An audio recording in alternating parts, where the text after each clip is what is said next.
Welcome back mga idol! Sa video na ito ay ating matutunghayan ang movie na may pamagat na, The Keeping Room. Warning, spoilers ahead! Noong 1863, matapos ilabas ni Pangulong Abraham Lincoln ang Emancipation Proclamation para wakasan ang pang-aalipan, ang US ay nahadya sa isang brutal na digmaang sibil sa pagitan ng mga puwersa ng Union at Confederate. Dahil sa napakaraming lalaking nakikipaglaban, ang mga Southern states ay naiwang walang bantay, na pinipilit ang mga babae na ipagtanggol ang kanilang mga tahanan mula sa mga rebeldeng sundalong Union na nagpapahirap sa mga sibilyan sa pamamagitan ng mararahas na krimen tulad ng pagpatay, pagsunog, at pananakit. Sa South Carolina, dalawa sa mga rebeldeng sundalong ito, sina Henry at Moses, ay nagwawala, nang aagaw at sumisira ng lahat ng nasa kanilang dinadaanan. Matapos salakayin ang isang babae, walang awa nilang winakasan ang buhay nito at iniwan. Samantala, lumipat ang kwento kina Augusta at sa kanyang nakababatang kapatid na si Luis, na nagsisikap na mabuhay sa isang malayong bukirin matapos mamatay ang kanilang mga magulang sa digmaan. Nakatira sila kasama si Mad, isang matandang babae na dating alipin ngunit malaya na ngayon. Nanatili siya sa kanila, inaalagaan ang mga bata na parang pamilya, kahit na nahihirapan pa ring tanggapin siya ni Luis bilang kapantay. Paulit-ulit na ipinaalala ni Augusta kay Luis na si Mad ay hindi na alipin, kundi isang taong malaya na karapat-dapat sa paggalang. Isang umaga, tinawag ni Augusta si Luis para tumulong sa pag-aani ng patatas, ngunit tumanggi si Luis, nagalit sa ideya ng pagtatrabaho kasama si Mad. Naiinis sa pagpipilit ni Augusta, nag-walk out siya. Sa ibang bahagi ng pelikula, isang itim na lalaki na nakasakay sa kabayo ang nakitang papuntang timog, ngunit mabilis siyang nagtago nang may makita siyang dalawang sundalong Union na papalapit. Ang takot at kaguluhan ng digmaan ay nasa lahat ng dako. Kinabukasan, si Augusta ay bumalik sa trabaho sa bukirin nang bigla niyang marinig si Luis na humihingi ng tulong mula sa kagubatan. Walang pag-aaksaya ng segundo, kinuha niya ang kanyang baril at nagmadali patungo sa sigaw kasama si Mad sa kanyang tabi. Nang makarating sila kay Luis, nakita nila si Luis na nakahandusay sa lupa, duguan dahil sa kagat ng makamandag na ahas. Nanghina sila dahil binuhat ni Augusta ang kanyang kapatid at nagmadaling umuwi, natatakot habang tumataas ang lagnat ni Luis at ang kanyang balat ay nagiging mapula. Dahil walang gamot, ang tanging pagpipilian nila ay humingi ng tulong sa kapitbahay. Sinakyan ni Augusta ang kanyang kabayo at naglakbay para maghanap ng tulong. Nang makarating siya sa pinakamalapit na kabahayan, tumawag siya, ngunit walang sumagot. Pagpasok niya, nakita niya ang isang nakakabahalang tanawin, ang walang buhay na katawan ng isang babae na nakaupo sa isang upuan, isang walang laman na bote ng lason sa kanyang kamay. Malinaw na nawalan na ito ng pag-asa at winakasan ang kanyang sariling buhay. Dahil walang tulong doon, nagpatuloy si Augusta, patungo kay Caleb, isang matandang kaibigan ng kanyang ama na nakatira sa malayo. Matapos maglakbay buong araw, sa wakas ay nakarating siya sa bahay ni Caleb. Habang tinatali niya ang kanyang pagod na kabayo, napansin niya ang isang itim na aso na nakaupo sa labas, na nagdaragdag lamang sa kanyang pagkabalisa. Hindi pinansin ang kanyang nerbiyos, pumasok siya, para lang mamulong si Caleb na hindi sana siya dapat pumunta. Bago pa siya makapagtanong kung bakit, nakita niya ang dalawang sundalong Union, ang mga taong kilala sa walang awa na pagpatay sa timog. Ang pag-asa ay nawala nang ipaliwanag niya na naroon lang siya para iligtas ang kanyang kapatid.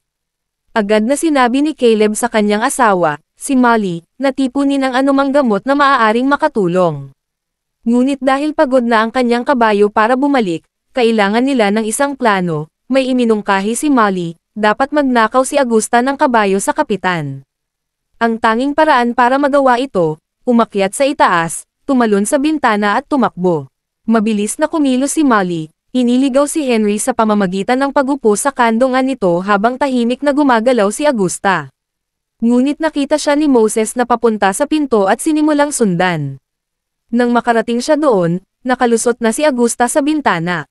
Si Henry, na naalerto dahil sa tahol ng aso sa labas, ay itinulak si Molly, ngunit kinagat nito ang labi nito para ipagtanggol ang sarili. Galit na galit, binagsak niya ito at nagmadaling lumabas, at natigilan nang makita si Moses na may nakatutok na baril. Matatag si Augusta, ang baril ay nakatutok sa kanila, binabalaan na hindi siya magdadalawang isip na bumaril kung susubukan nilang gumawa ng kahit ano. Hinimok siya ni Caleb na umalis habang kayapan niya, kaya pinatakbo niya ang ninakaw na kabayo at umalis, naglakbay ng mabilis hanggat kaya niya para iligtas si Luis. Sa likuran niya, sina Henry at Moses ay nagpalitan ng hindi mapakaling tingin habang tahimik na nakatayo sina Caleb, Philip, at Molly, hindi sigurado kung ano ang mangyayari sa susunod. Habang nagmamadali si Augusta, narinig ang mga putok ng baril sa malayo, ngunit hindi siya huminto. Sa wakas, matapos ang isang mahabang paglalakbay, nakarating siya sa bukirin. Pagod ngunit puno ng pag-asa, nagmadali siyang pumasok kung saan naghihintay si Mad.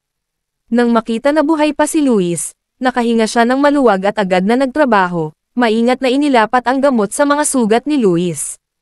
Habang papalubog ang araw, umupo si Augusta sa tabi ng kanyang kapatid, kinukwentuhan ito para makatulog. Ngunit nanatili ang pag-aalala, ang lagnat ni Luis ay mapanganib pa rin at ang kanyang balat ay mapula.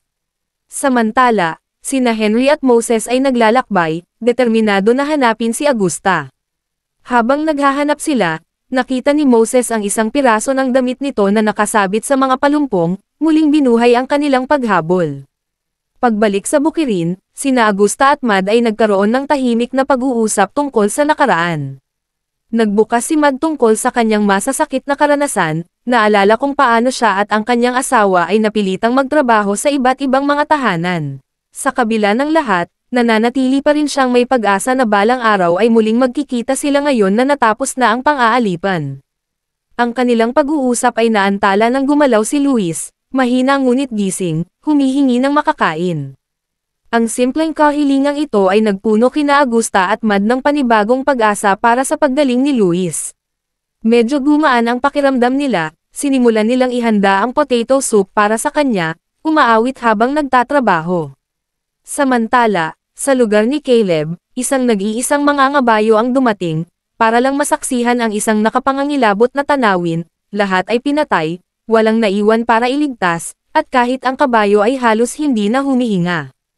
Nang gabing iyon, si Augusta ay biglang ginising ng mga nakakakilabot na sigaw na nagmumula sa labas. Mabilis siyang nagising. Kinuha ni Mad ang kanyang rifle at dalawa silang pumasok sa dilim para mag-imbestiga. Ang kanilang pinakamasamang takot ay nakumpirma nang makita nila ang isang itim na aso na kumakain ng kanilang mga tupa.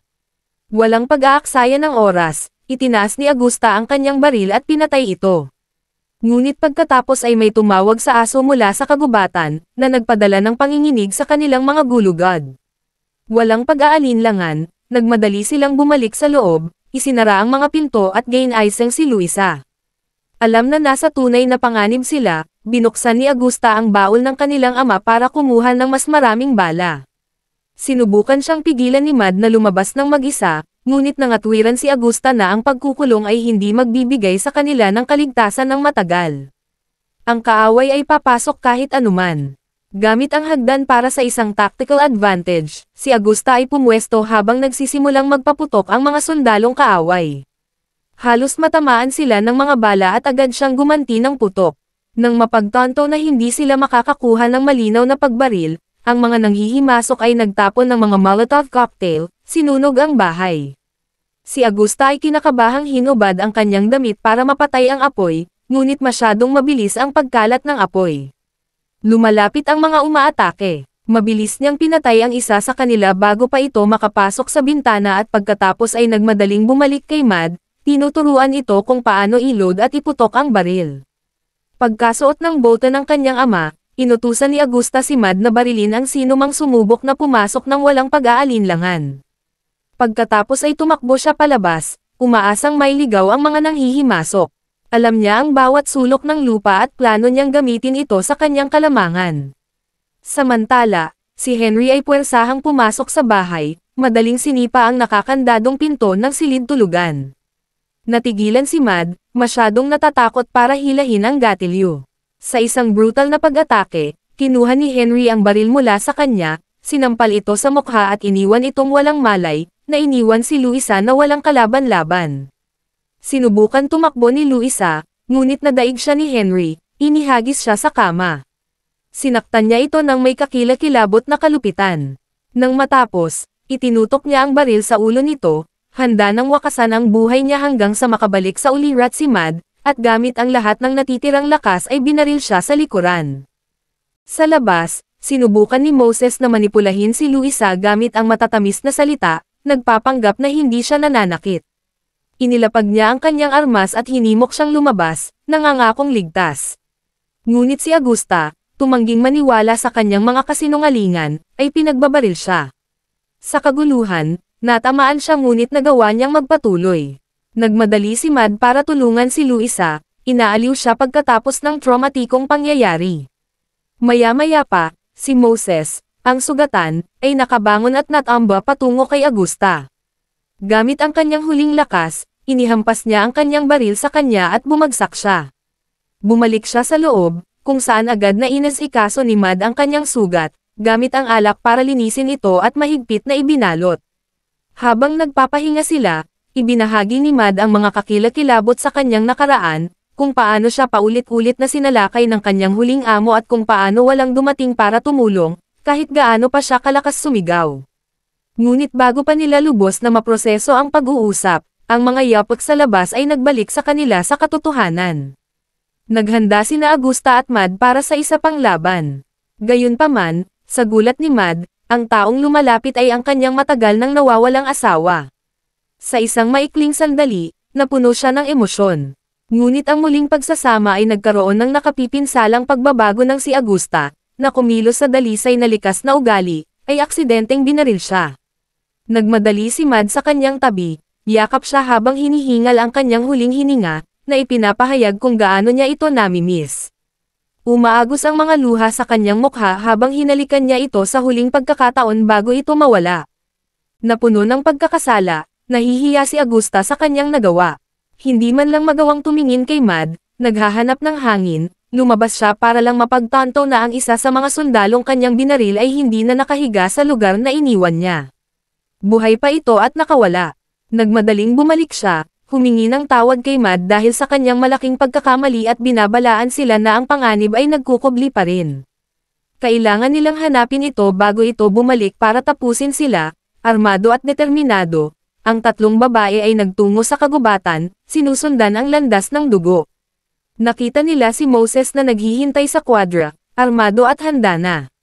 Sa halip na makipaglaban, sinubukan niyang kumbansihin si Augusta na palayain siya, sinasabi na ang kanyang buhay ay walang halaga na ngayon na halos matapos na ang digmaan. Sa isang desperadong pagbabago, ipinahayag pa nga niya ang kanyang pagmamahal sa kanya, inilagay ang kanyang baril sa mesa at hiniling sa kanya na pakasalan siya para makapagsimula silang muli.